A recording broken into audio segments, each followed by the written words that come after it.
Presented by KJ Bhojpuri.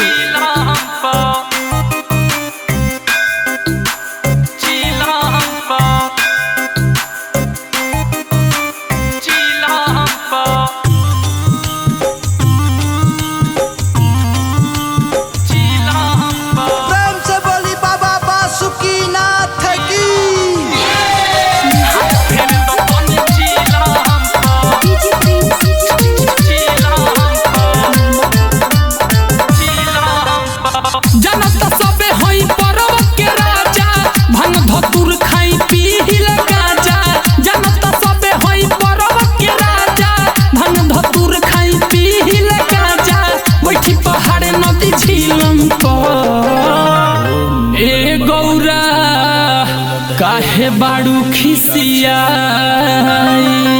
ए गौरा काहे बाड़ू खिसियाइल हाथ फेर द तनी चिलम प ए गौरा काहे बाड़ू खिसियाइल हाथ फेर द तनी चिलम प जनत सबे होई परव के राजा भंग धतुर खाई पीहिल गाजा जनत सबे होई परव के राजा भंग धतुर खाई पीहिल गाजा बैठी पहाड़ नदी झीलम को ए गौरा काहे बाड़ू खिसियाइल ए गौरा काहे बाड़ू खिसियाइल हाथ फेर द तनी चिलम प ए गौरा काहे बाड़ू खिसियाइल हाथ फेर द तनी चिलम प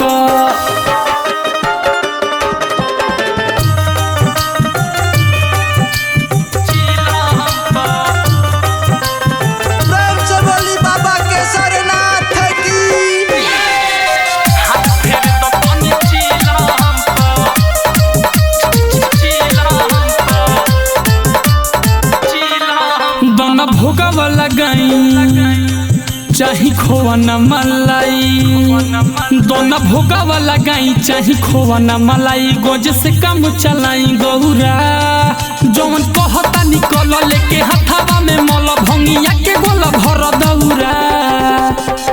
उठे ना दे हम कलाई में दरदिया छापे ना पड़ी गौरा तोहरा हरदिया उठे ना दे हम कलाई में दरदिया छापे ना पड़ी गौरा तोहरा बोरता खिस जदा बिलम प ए गौरा काहे बाड़ू खिसियाइल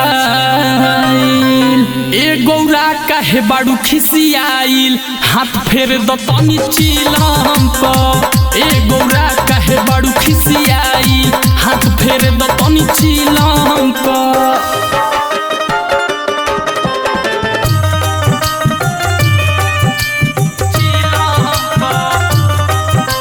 Recording Studio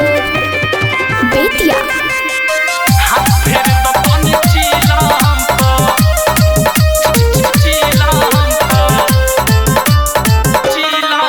विवेक जलावा चढ़ावे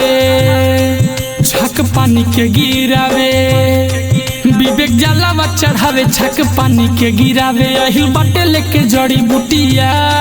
लगल बाबे बड़ी रेल देखो सावन के मेला देवो घर में हमारा कुटिया आइल बाड़े देखो साजन कवरिया उज्ज्वला नंद गावे बांधी के पगड़िया आइल बाड़े देखो साजन कवरिया उज्ज्वला नंद गावे बांधी के पगड़िया हो जाई खुश गांजा पीलम तो ए गौरा काहे बाड़ू खिसियाइल ए गौरा काहे बाड़ू खिसियाइल हाथ फेर द तनी चिलम प ए गौरा काहे बाड़ू खिसियाइल हाथ फेर द तनी चिलम प Recording Studio बेतिया।